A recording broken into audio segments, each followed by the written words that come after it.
me, Bill? Yeah. Okay. The double mask thing and no microphone. We do have a mic up there. If you can hear me, let's not. If that's okay. Okay. You ready? Good morning. I've always enjoyed the Remember When games that place you in a particular generation by your experiences. For example, do you remember when you raised your car window, not by using a button, by actually rolling up your window? Or when your mom said, go play a game, and she was not referring to a video game, but a board game? Or maybe you recall a time when you answered a phone and you didn't know who was on the line, and then when you answered it, you were tethered by a cord. Do you remember who the Professor and Mary Ann are? On a side note, I read my talk to my dad. He asked me who the Professor and Mary Ann are. I realized that there are 2 generational gaps, one in front and one behind. So if you're under 30 or over 75, you missed Gilligan's Island. But here's one I think everyone will relate to. You ask your students to rotate groups clockwise, and they stare at you with a puzzled expression. These examples demonstrate generational gaps are often created by years, if not decades. This morning, I want to take us back just 1 calendar year to February 2020. As we approach the anniversary of COVID impacting our lives, I've been reflecting on how my life has changed. 1 year ago, I had never heard of Zoom. I couldn't have told you the difference between synchronous and asynchronous lessons. I would have never considered having my own YouTube channel or administering an open book, open note test. I would have thought of greeting someone with a forearm bump as ridiculous. I would have been thrilled to be eating out at a noisy, crowded restaurant. In the fall of 2019, we were asked to provide documentation of our measles vaccination. I needed a booster shot, and I dragged my feet. This year, I can't get in line fast enough. Last March, when school was to close for 3 weeks, students were excited to stay home. Ironic, huh? My, how things have changed.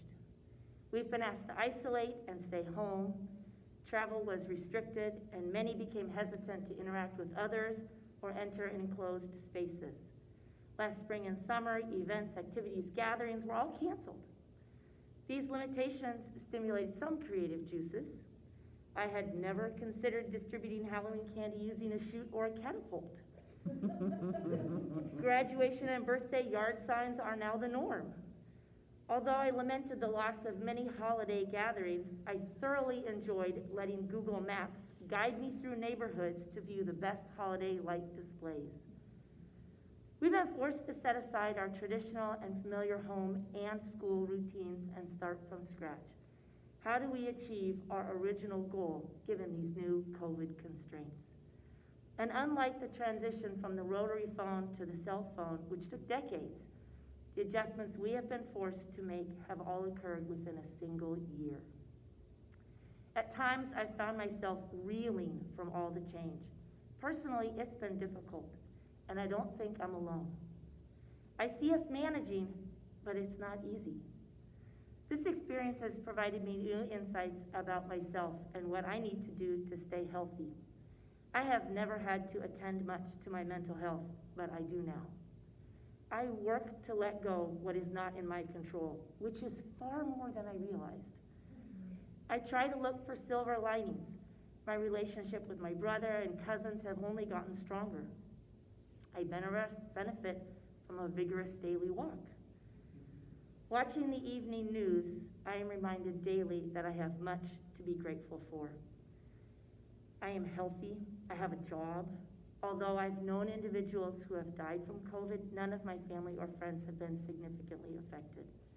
And ultimately, I recognize that I am privileged, which has led to more reflections, especially during Black Lives Matter protests and this Black History Month.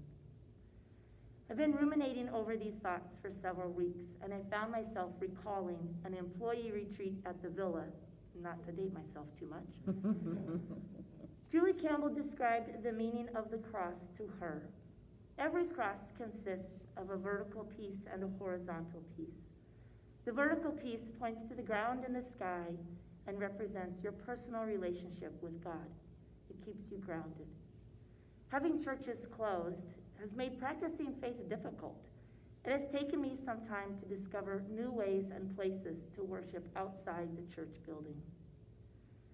The cross also has a horizontal piece reaching to the sides. It represents your relationships with others. Gone are the casual encounters with colleagues as I walk to check my mailbox, the laughs as we eat lunch around the table in the science office, or maybe more significant, the advice I receive when class didn't go so well, or when I'm not sure how to proceed with an academic integrity issue. I have neglected to recognize how much I value my relationships with all of you. So I've been trying to remember to say good morning more often, to give more grace and understanding. It has helped me to not only practice my faith, but to reach out to others. The cross isn't a cross without both the vertical and the horizontal piece. So please, go easy on yourself. COVID has made life hard, but with the support of our faith and our relationships, we can do hard things, and we can do this together, Bellarmine. Thank you.